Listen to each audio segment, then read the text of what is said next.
काठमाडौँमा उपत्यकामा कडा निषेधाज्ञा लाग्दैछ। अनि यहाँको तयारी के छ, के गर्दै हुनुहुन्छ, कसरी दिन बिताउने फैसला गर्नुभएको छ? आफ्नो दिनलाई सृजनात्मक बनाउनुहोस्। मार त किसान मजदुरहरूलाई पर्दैछ, भुइँतका गरिबहरूलाई पर्दैछ, कसरी जीवन बिताउने होला? अनि अब म अघि पनि धेरै कुरा लाइभमा गरिसकेको छु, त्यसकारण त्यो विषयमा धेरै चर्चा परिचर्चा नगरौं। तर यही मेलो मेसोमा मिलेनियम च्यालेन्ज कर्पोरेसन यानी कि एमसीसी पास गर्ने एउटा ठूलो डिजाइन हुँदैछ, ठूलो कन्स्पिरेसी डिजाइन हुँदैछ। म स्पष्ट रूपमा भन्न चाहन्छु, मिलेनियम च्यालेन्ज कर्पोरेसन देश हित विपरीत छ। यस विषयमा कुराकानी गरौं। लकडाउन गरेर निषेधाज्ञा लगाएर जुनसुकै हिसाबले पनि मिलेनियम च्यालेन्ज कर्पोरेसन यानी कि एमसीसी पास गर्ने जुन ढंगको खेलोमेलो छ त्यो निन्दनीय छ। मिलेनियम च्यालेन्ज कर्पोरेसन यानी कि एमसीसी अमेरिकाको यो सैन्य रणनीतिसँग जोडिएको छ। पश्चिमाहरूको याद भओस्, इन्डो पेसिफिक स्ट्राटेजी अन्तर्गतको मिलेनियम च्यालेन्ज कर्पोरेसनलाई किमार्थ स्वीकार गर्न सकिँदैन। जस्ताको तस्तै यसलाई पास गर्नु हुँदैन। यसले राष्ट्र हित विपरीतको काम गर्छ। नेपालको national sovereignty, territorial integrity, independency यानी कि राष्ट्रिय सार्वभौमसत्ता, अखण्डता र भौगोलिक स्वतन्त्रता विरुद्ध एमसीसी छ।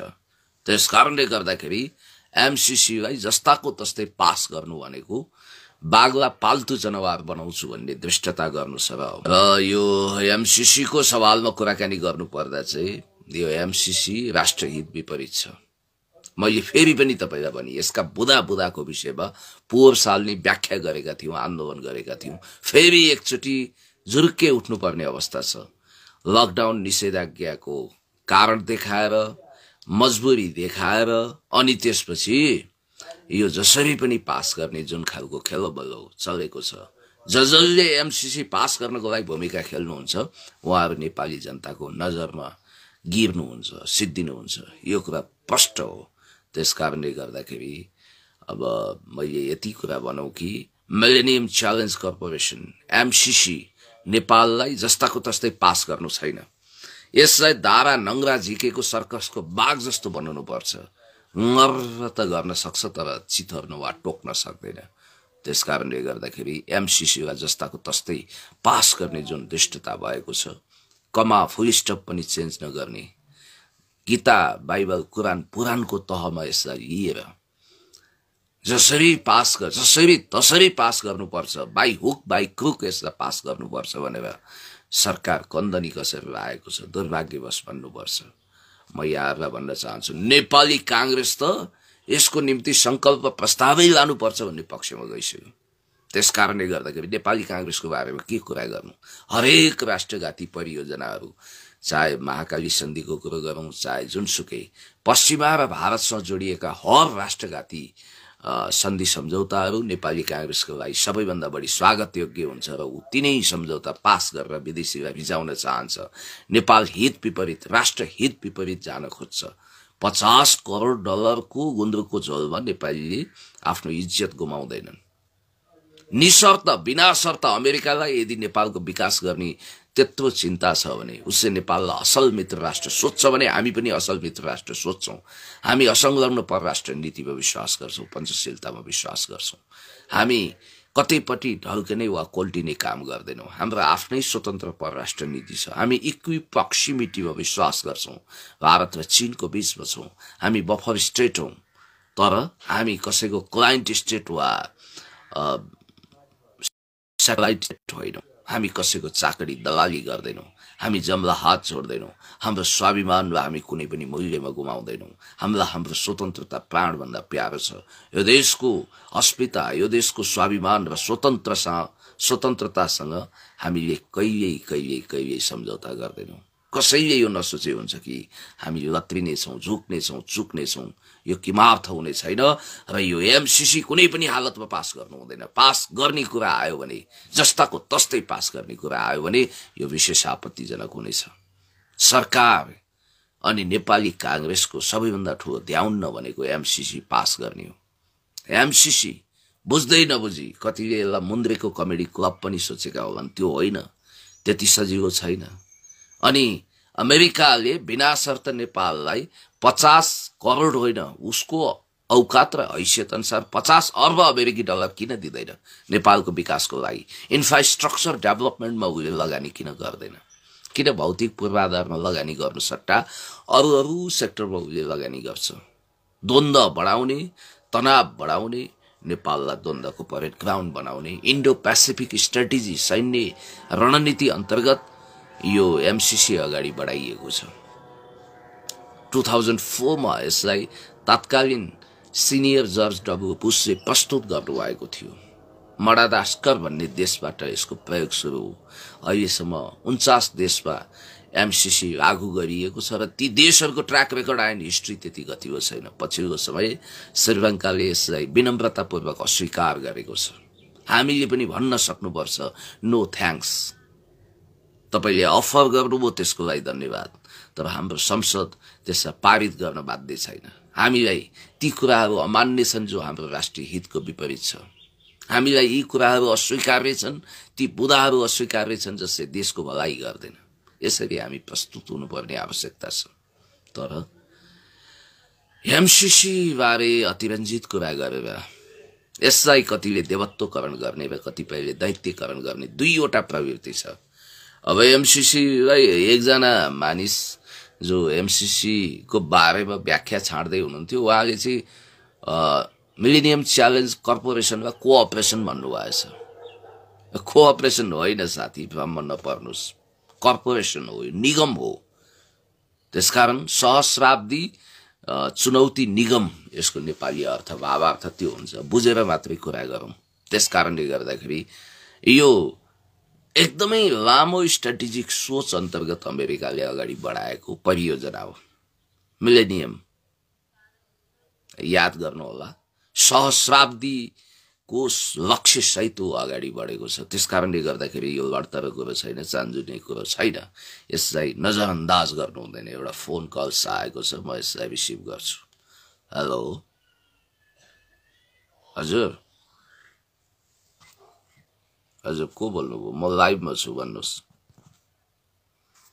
म लाइभमा छु, भन्नुहोस्। तपाईँ को बोल्नुभयो? हजुर हजुर, म लाइभमा छु कि अहिले। म फेसबुक लाइभमा छु। किन इन्डिङ गर्ने?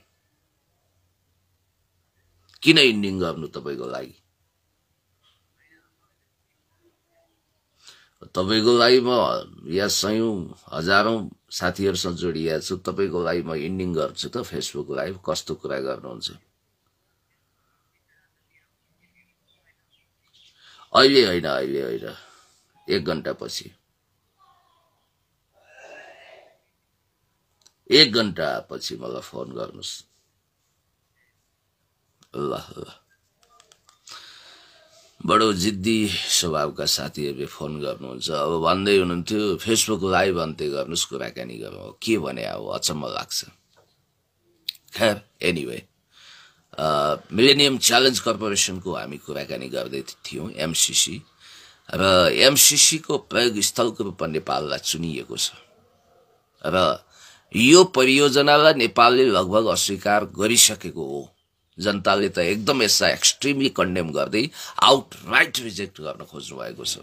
तर सत्ताधारीहरूको, सरकारको एडीडीपी र प्रतिपक्षको एकदमै ठूलो हुटुटी नेपाली कांग्रेसको लागि त शेरबहादुर देउवादेखि गगन थापा, विश्वप्रकाश शर्माले यसलाई कुनै पनि मूल्यमा पास गर्नुपर्छ भनेर आफ्ना विचारहरू अगाडि बढाउनु भएको छ। यहाँहरूलाई थाहा छ कृष्णबहादुर महरा सभामुखको पदमा हुनुहुन्थ्यो। यही एमसीसी टेबल गर्न नमानेको हुनाले उहाँलाई सभामुखबाट गलत्याइएको छ। यस्तो निर्मम निर्दयी इतिहास छ, यो कुरा ख्याल गर्नु होला। कृष्णबहादुर महरालाई रोशनी प्रकरणमा फसाएर उहाँको पोलिटिकल करियर समाप्त पार्नुको पछाडि यही एमसीसीले भूमिका खेलेको छ। अब नजाने भोलि अग्निप्रसाद सापकोटाजी जो सभामुख हुनुहुन्छ, सभामुखको कुर्सीबाट उहाँलाई गलत्याउन यहाँ के खेल खेलिने हो। किनभने उहाँले पनि एकदमै अरबौं भएर यो एमसीसीलाई टेबल गर्न मानिरहनु भएको छैन। सभामुखले जबसम्म टेबल गर्नुहुन्न तबसम्म यो प्रस्ताव अगाडि बढ्दैन, यो कुरा यहाँलाई थाहा होला। त्यसकारणले गर्दाखेरि तत्कालीन माओवादी केन्द्रका नेता एवं वर्तमान सभामुख अग्निप्रसाद सापकोटाले फेरि कतै कृष्णबहादुर महराकै नियति त भोग्ने होइन, उहाँलाई पनि पदबाट गलत्याउनको निम्ति कुनै त्यस्तो खालको खेल त हुने होइन भनेर एकचोटि गम्भीर ढङ्गले सोच्नु पर्नेछ। किनभने तपाईँहरूलाई थाहा छ कि केही समय अगाडि काभ्रेमा जो द्वन्द्वकालमा हत्या भएको थियो अर्जुन लामा, त्यो केसमा अग्निप्रसाद सापकोटाजी विरुद्ध उजुरी गरिएको छ र उहाँलाई त्यही केसको आधारमा सभामुखको कुर्सीबाट गलत्याउने खेल पनि चलेको छ र त्यस्तो सभामुख चयन गर्न खोजिएको छ। या त अग्निप्रसाद सापकोटालाई गलाएर थकाएर फकाएर अनेक गरेर एमसीसी टेबल गर्न लगाइन्छ, उहाँलाई सामदाम दण्डभेद नीतिको आधारमा कन्भिन्स गरेर वा गलाएर एमसीसी टेबल गर्न लगाइन्छ संसदमा, या त उहाँलाई कुर्सीबाट घोक्रे ठ्याक लगाइन्छ। यो कुरा लगभग पुष्टि भइसकेको कुरा हो र म उहाँलाई भन्न चाहन्छु आफ्नो राष्ट्रवादी अडानबाट टस्को मस नहुनुहोस् सभामुखज्यू, इतिहासले तपाईँको उच्च मूल्याङ्कन गर्नेछ। यदि तपाईँले यसपटक जस्ताको तस्तै आएको एमसीसीलाई टेबल गर्नु भएन भने तपाईँलाई राष्ट्रवासीले धन्यवाद दिनेछन्। हामी कुनै पनि विदेशी सहायताको विरोधी होइनौँ, स्वागतयोग्य कुरा हो, देशमा विकास हुनुपर्छ, निर्माण हुनुपर्छ, तर कुन शर्तमा आएको छ, कस्तो कन्डिसनमा आएको छ, त्यो सहयोग रकमको उद्देश्य के छ, कहाँ सदुपयोग हुँदैछ भन्ने कुरो चाहिँ बहुत महत्त्वपूर्ण छ, त्यसलाई ध्यान दिनुपर्छ। मिलेनियम च्यालेन्ज कर्पोरेसन अन्तर्गत आएको यो रकम जो छ 50 crore US dollar, 50 crore US डलरको कारण नेपालको विकास र समृद्धि रोकिएको होइन, हाम्रो बजेट त्योभन्दा धेरै माथि छ। यदि 50 करोड डलर यानी कि झन्डै 51 अर्ब अमेरिकी डलर नेपाली रुपैयाँको कारण देश विकास रोकिएको भने प्रधानमन्त्रीज्यू देशवासीलाई आह्वान गर्नुहोस्, हामी त्यति रकम उठाएर दिनेछौँ, प्रत्येक नेपालीले त्यसमा कन्ट्रिब्युसन गर्नेछ। के तपाईँ सहमत हुनुहुन्छ?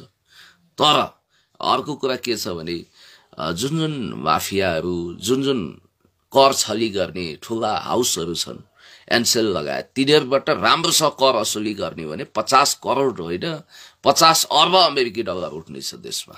त्यति धेरै रकम राजस्व उठाउन बाँकी छ।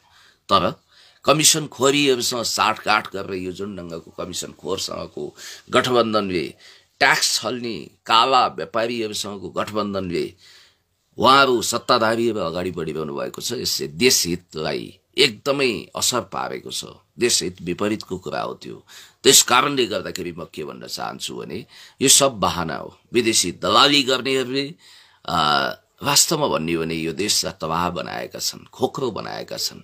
उनीहरूको व्यक्तिगत स्वार्थ सत्तामा पुग्न र टिक्नको लागि गरिने नाजायज सम्झौता, चाहे हिजो महाकाली सन्धिको कुरा गरौँ, आज एमसीसीको कुरा गरौँ हो। एउटा कुरा म तपाईँलाई स्पष्ट रूपमा भन्न चाहन्छु कि जस्तो BRI चीनसँग हामीले ऐतिहासिक सम्झौता गऱ्यौँ, बेल्ट एन्ड रोड इनिसिएटिभ, उसले निशर्त नेपालको इन्फ्रास्ट्रक्चर डेभलपमेन्टमा सहयोग गरिरहेको छ, नेपालको भौतिक पूर्वाधारमा सहयोग गरेको छ, अरबौं पैसा उसले लगानी गरेको छ।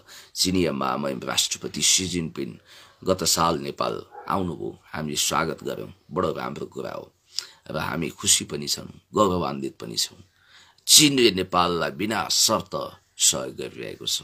चीनसँग नेपालको सम्बन्ध भनेको हिमाल चाहिँ अग्लो, सागर चाहिँ गहिरो र मह जस्तै मिठो छ। हामी त्यस्तै सम्बन्धको एक्सपेक्टेसन गर्छौँ। छिमेकी सम्बन्ध उच्च स्तरीय हुनुपर्छ। हामी कुनै पनि छिमेकी वा मित्र राष्ट्रसँग सम्बन्ध बिगार्ने पक्षमा छैनौँ।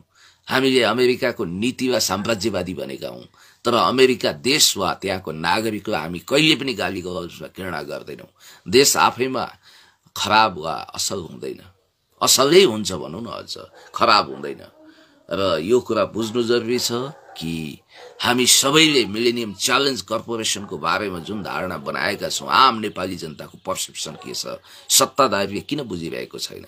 बुझेर पनि किन बुझ पचाएको छ शेरबहादुर देउवादेखि गगन थापासम्मका मान्छेहरू गगन थापाको विषयमा त यहाँलाई धेरै भ्रमलाई मैले सफा गर्नुपर्छ यहाँहरू समक्ष भएको जस्तो कि उनी 2008 देखि अमेरिकन एम्बेसीको की कन्ट्याक्ट पर्सन यानी कि इट मिन्स अमेरिकी एजेन्टको रूपमा काम गरिरहेका छन् भन्ने कुराको पोल जुलियन असान्जले खोलिदिएका छन् जुलियन असान्जको विकिलिक्सको प्रतिवेदन जो लिक भएको थियो त्यसमा स्पष्ट रूपमा लेखिएको छ गगन थापा अमेरिकी दूतावासको की कन्ट्याक्ट पर्सन हुन् उनले नेपालको सूचना अमेरिकनहरूलाई दिन्छन् र अमेरिकाको लागि उनी काम गर्छन् अमेरिका र भारत इन्डो वेस्ट छ उनको आन्द्रा गाँसिएको छ त्यसकारणले गर्दाखेरि उनले त जसरी पनि तपाईलाई थाहा छ कृष्णबहादुर महरालाई पदबाट हटाउनको निम्ति एमसीसी टेबल नगरेको हुनाले जबकि तपाईलाई थाहा छ गगन थापाजीको श्रीमतीले एमसीसी अन्तर्गत लाखौं लाख रुपैयाँको मासिक तलब आउने गरी प्रोजेक्ट पाउँदै हुनुहुन्थ्यो त्यो हत्याउनको निम्ति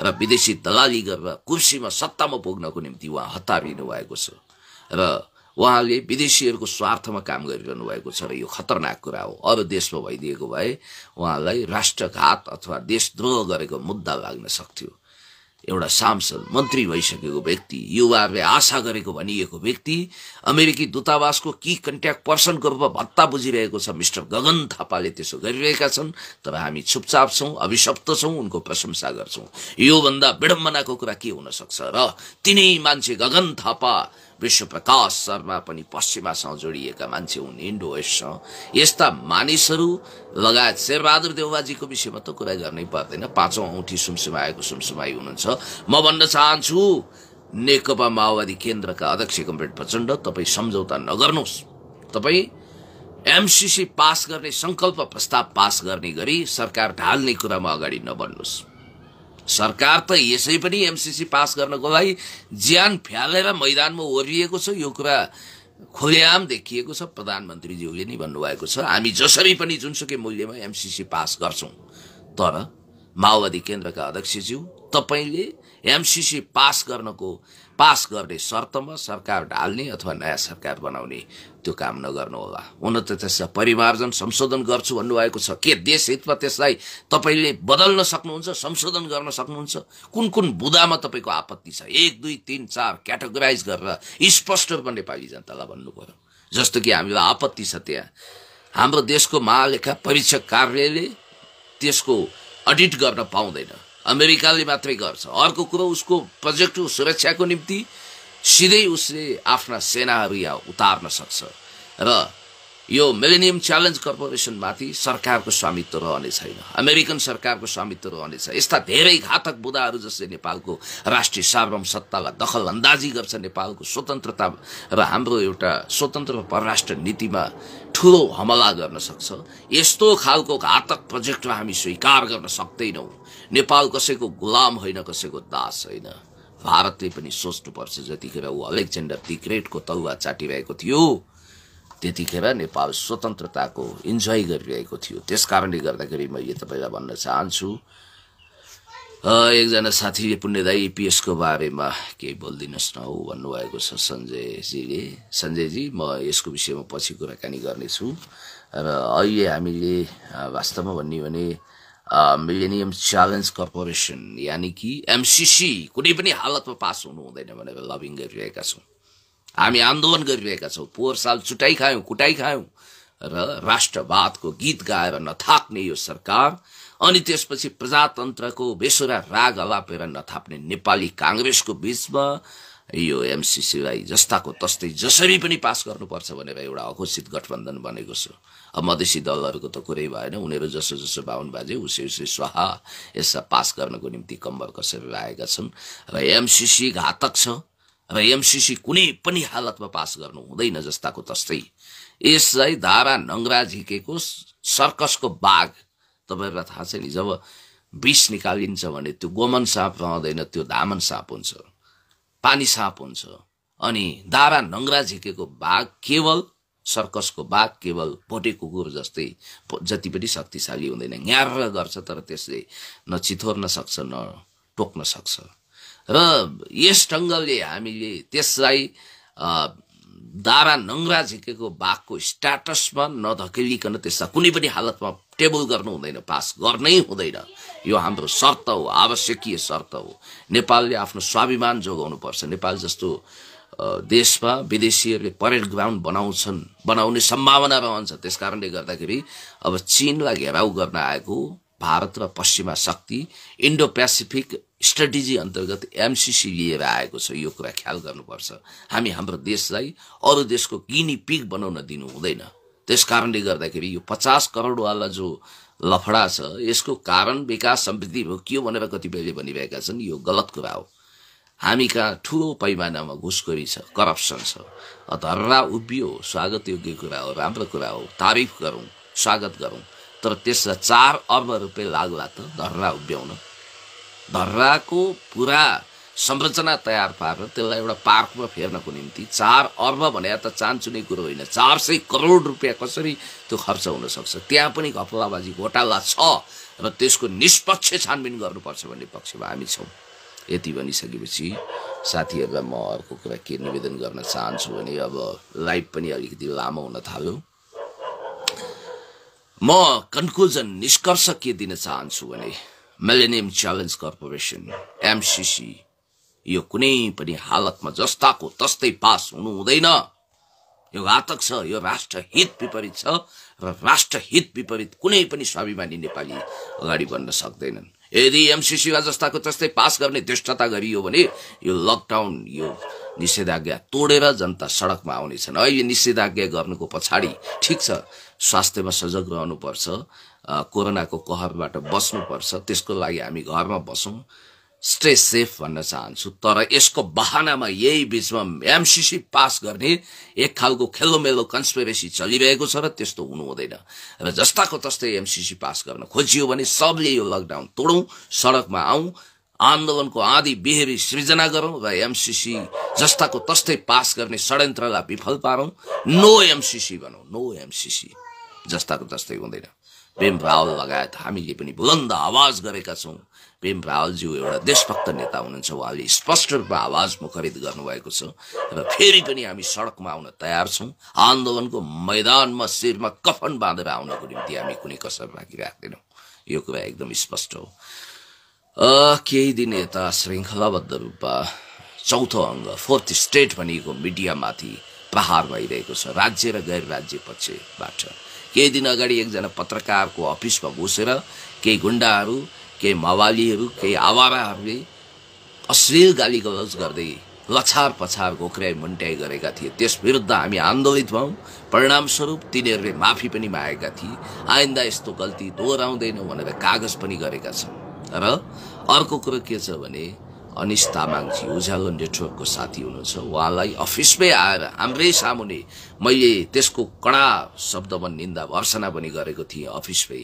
र प्रहरीले सुरुमा त पक्राउ पुर्जी नलिइकन छतमै आएर पक्राउ गर्न खोजेको थियो। पछि पक्राउ पुर्जी ल्याउनुपर्छ भनेर हामीले भनिसकेपछि अदालतको आदेश विपरीत फेरि अदालतले उहाँलाई त्यसरी नपक्रिनु भनेको छ। त्यहाँ आएर पक्रिने काम भयो र अहिले उहाँलाई कडा मुद्दा लगाउने भन्ने कुरा हामीले सुनेका छौँ। ठिक छ, उहाँले एउटा म्याटर छाप्नु हो। भारतीय गुप्तचर संस्था र रिसर्च एन्ड एनालाइसिस विङ्सका प्रमुख सामन्त कुमार गोयलले मध्यरात प्राइम मिनिस्टरलाई भेट गर्नुभयो र भेट गरिसकेपछि के भयो भन्ने कुरो एउटा उज्यालो नेटवर्कले एउटा म्याटर छाप्यो। त्यसमा केही आपत्तिजनक कुराहरू रहेछन्, जस्तो कि एमसीसी कार्यान्वयन गर्ने हुन त त्यस्तै देखिया छ। अनि कालापानी लिपुलेख लिपियाद्वारा समेटिएको नक्सालाई किताबमा नछाप्ने आदि इत्यादि सम्झौता प्राइम मिनिस्टरको भयो भन्ने कुरो त्यो एउटा चिठीको रूपमा अथवा एउटा बुदाको रूपमा रहेको त्यो म्याटरलाई प्रकाशित गरिसकेपछि सरकारले विशेष आपत्ति देखाएर तत्काल उहाँहरूले त्यसलाई डिलिट गर्दै माफी पनि माग्नुभयो उज्यालो नेटवर्कको तर्फबाट। ठिक छ, माफी माग्नुपर्छ। त्यसलाई प्रमाणित गर्न सकिएन भने अप्रमाणित कुरालाई एक्सक्युज गर्नुपर्छ भन्ने मेरो मान्यता हो। त्यति गरिसकेपछि अब प्रहरीलाई अथवा सम्बन्धित सरकारवाला, प्रहरीलाई त होइन नि, सम्बन्धित सरकारवाला निकायलाई स्रोतको पुष्टि गर्ने हो। कुन स्रोतबाट त्यो म्याटर आयो भनेर पुष्टि गर्ने हो। मेरो विचारमा भारतीय जासुसी संस्था केही कमाल हो त्यो, त्यस ढङ्गको लेटर सार्वजनिक गर्नु। र त्यो आपत्तिजनक छ। वास्तवमा हामी यो कल्पना पनि गर्न चाहदैनौँ कि यो देशको कार्यकारी प्रमुख head of the government executive Hadlee त्यस ढङ्गले भारतीय एउटा सहसचिव स्तरको कर्मचारी जासुसी संस्थाको प्रमुख सामन्त कुमार गोयलसँग त्यस ढङ्गको भाषा प्रयोग गरिएको पत्रमा हस्ताक्षर गर्नुहुन्छ भनेर हामी सपनामा पनि चिताउन सक्दैनौँ। किनभने हाम्रो देशको प्रधानमन्त्रीको एउटा इज्जत छ, गरिमा छ, त्यसलाई आदर कदर गर्नुपर्छ।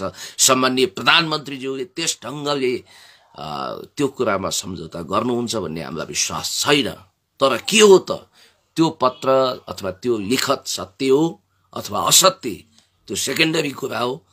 मुख्य कुरो भनेको उहाँ आफैले अनिश तामाङजी लगायतका साथीहरूले त्यो वास्तवमा त्यसप्रति त्यसको स्रोत खुलाउन नसकिसकेपछि क्षमा माग्नु भएको छ र उहाँले आइ एम सो सरी, हामी माफी चाहन्छौँ भनिसकेपछि माफी दिनुपर्छ। विशाल हृदय भनेको, डेमोक्रेटिक हृदय भनेको अरूलाई माफी दिन सक्नु पनि हो। त्यस कारणले गर्दाखेरि उदार छाती बनाएर अबदेखि आइन्दा यस्तो गर्ने छैनौँ भन्ने शर्तमा उहाँलाई माफी दिनु नै राम्रो हुन्छ र उहाँको अविलम्ब रिहाई गर्नु नै राम्रो हुन्छ। अनिश तामाङजीको छिटोभन्दा छिटो बाइज्जत रिहा गरियोस्। अदालतले सायद 24 घण्टे आदेश पनि, कारण देखाओ आदेश पनि जारी गरेको छ सरकारमाथि। अब हेरौँ के हुन्छ। उहाँको छिटोभन्दा छिटो रिहाई गरियोस्, हामी यही कामना गर्न चाहन्छौँ। र साथीहरूलाई यति भनिसकेपछि फेरि पनि यहाँहरूको सुस्वास्थ्य दीर्घ जीवनको कामना गर्दै म आफ्नो लाइभ यहीँ टुङ्ग्याउँछु। हस्त, नमस्कार, अभिवादन। यो लकडाउन भनौँ या निषेधाज्ञा, यो विश्व यहाँहरू सुरक्षित रहनुहोस्, खुसी रहनुहोस्, सुखी रहनुहोस्। यहाँहरूलाई कुनै पनि घातक रोगले आक्रमण नगरोस्। यहाँहरूको दीर्घायुको कामना गर्न चाहन्छु अनि सुस्वास्थ्यको कामना गर्न चाहन्छु। यहाँहरूलाई भव्य सफलता मिलोस्, यही भन्न चाहन्छु। नमस्कार।